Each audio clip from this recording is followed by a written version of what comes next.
So today we are looking at Ketu Ikosi and we want to do a research. From our analysis, these are the properties that we could find in Ketu Ikosi that meet our demand or our client's needs. So majority of them are one unit apartment. The only one that is not one unit that is going for 80 million naira that has 4 units is does not have CFO. So the ones that have CFO are going for 80 and 100 million naira each. So we check for like the rent, how much to rent. For Selfcon in Ketu Ikosi, the average is 1.28 million, while for mini flats it is 2.4 million. Wow, this is wow. 2 bed you go as high as 3.7 million. Then we have 3 bed that goes as high as 9 million in Ketu Ikosi. So the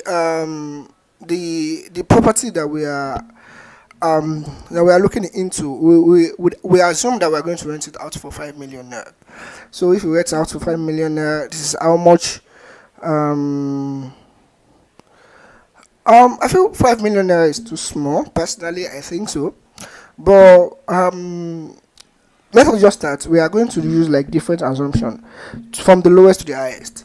So we can go as high as 10 million naira for rent.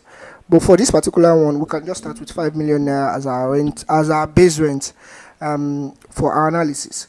So the first this is 5 million naira, 1 unit. The replacement cost, this our gross rent is like 5 million naira. If not deducted, these are deductibles, right? These are our deductibles, taxes, repairs, maintenance, and all of those.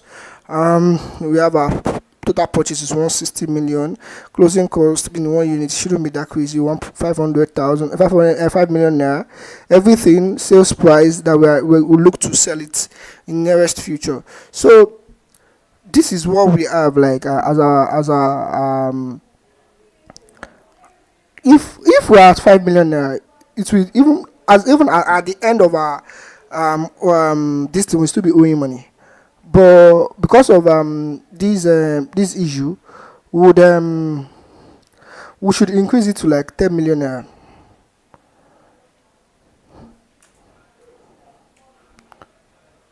If we increase it to 10 million naira, we would have paid off our loan.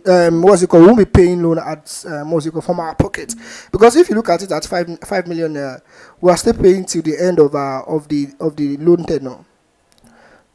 We are still paying from our pocket to the end of the loan tenure. This is year 14, 1.9 million naira at year 14.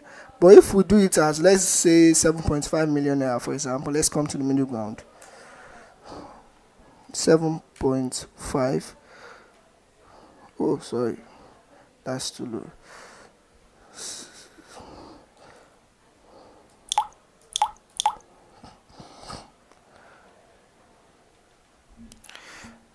$7,500,000.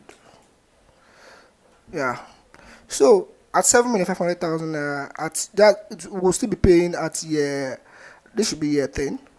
I think this should be 1, 2, 3, 4, 5, 6, 7, 8, 9. Year 9. So and our, if you look at it at year 5, our yield is still like what's it called? Is minus. If we are using 7.5, our yield. If we are using what's it called? If we are using 7.5 million as our base rent, our yield will be minus 7. But that's if we are using loan, because obviously we are not making money. We are even paying out of our pocket for a long period of time, and that's why we have a negative yield. That's why we have a negative yield. So the target for this house should be between 9 to 10 million naira as the base rent. The target should be between 9 to 10 million naira as the base rent. So that's where you make money. If you are doing what's it called? Oh, sorry, I wrote 1 million. I was looking at what's going on here. I wrote 1 million. So 10 million, yeah. So would have yield. This is our cash multiples. Like I said in the previous video, our cash multiples is like if you put 1 naira, how much do you get back?